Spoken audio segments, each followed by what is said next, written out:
Everyone, welcome back to my channel. आप में से बहुत सारे लोगों की क्वेरीज थी कि हम डायरेक्टली जो इंटरव्यू कंडक्ट कराने वाले थे ईएमआरएस के प्रिंसिपल से, टीजीटी पीजीटी के ऑलरेडी सिलेक्टेड टीचर्स थे, तो मैंने उनसे बात कर ली है। इंटरव्यू कंडक्ट नहीं हो पाया due to the busy schedule and the technical issues. तो मैंने उनसे आपकी क्वेरीज को पूछ लिया है and here I am with all the answers. सबसे पहला क्वेश्चन था कि क्या इंग्लिश वाले हिंदी वाले स्टूडेंट्स इंग्लिश और हिंदी दोनों में लेबलिंग कर सकते हैं? तो उनके अकॉर्डिंग सीबीएसई में ये अलाउ किया जाता है। वो उनको लिबर्टी देते हैं कि वो लेबलिंग को कर पाए दोनों में, लेकिन कंपटीशन है ये, तो इसमें they are not sure about this thing, but हाँ, लेबलिंग कर सकते हैं, सीबीएसई में अलाउड है। ठीक है।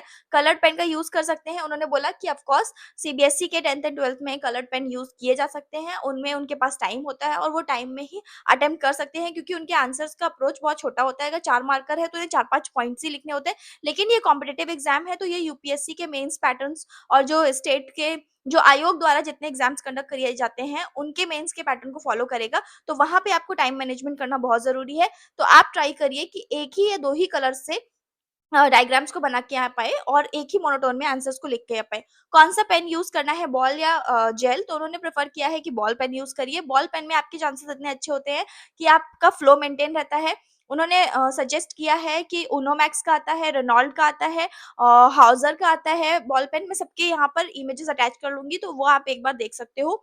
इसके अलावा क्वेश्चन ये था कि क्या टीजीटी के सिलेबस तक ही डिफाइंड है? अगर हम पी 11th-12th को नहीं पढ़ के जाएँ, तो उससे कुछ ड्रॉबैक हो सकता है? उन्होंने ये बोला है कि टीजीटी तक का तो आपको पढ़ना ही पढ़ना, 9th एंड 10th को तो आप छोड़ ही नहीं सकते हो। लाइन बाय लाइन एनसीईआरटीज़ को कॉपी करना है, लेकिन आपको 11th एंड 12th के सर्टेन टॉपिक्स को कवर करना मैंडेटरी है, क्योंकि एग्जाम लिमिटेड नहीं है 10th तक के सिलेबस को, वो बियॉन्ड 10th भी पूछता है।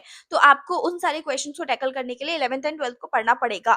अभी एक और क्वेश्चन था कि जो डिस्क्रिप्टिव आंसर राइटिंग है, उनके बारे में क्या बुकलेट डिफाइन होती है? तो उन्होंने बोला इसके बारे में उनको आइडिया नहीं है, क्योंकि उन्होंने इससे एग्जाम कंडक्ट नहीं दिया है। लेकिन आपको जैसे आंसर बुकलेट्स होती हैं स्टूडेंट्स की, वैसे ही आंसर बुकलेट मिलेंगी। तो इस चीज़ की भी क्लैरिटी आ गई है।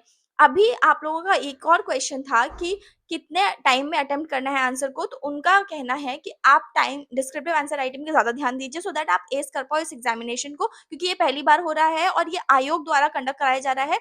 तो एनालिटिकल क्वेश्चंस आने के अप्रोचेस ज़्यादा हैं, जिसमें एनवायरमेंटल साइंस से रिलेटेड क्वेश्चंस ज़्यादा पूछा जाएगा। जितने जैसे आर्ट के स्टूडेंट्स हैं या वो सोशल साइंसेस के थे, तो उन्होंने बोला है कि जितने भी आर्ट एंड कल्चर से रिलेटेड क्वेश्चंस हैं, उनके आने के चांसेस ज़्यादा रहते हैं। तो जितना करंट स्टेटस में चल रहा है, जो आयोग, यूपीएससी, यूपीपीसीएस वाले क्वेश्चंस होते हैं, उन सारे क्वेश्चंस को ज़्यादा टैकल करिए। वैसे क्वेश्चंस पूछने के चांसेस ज़्यादा हैं, ना कि सीबीएसई बोर्ड के पैटर्न के ज़्यादातर subjective. Okay, so that is it. I hope this is the clarity and I will attach it here. Thank you.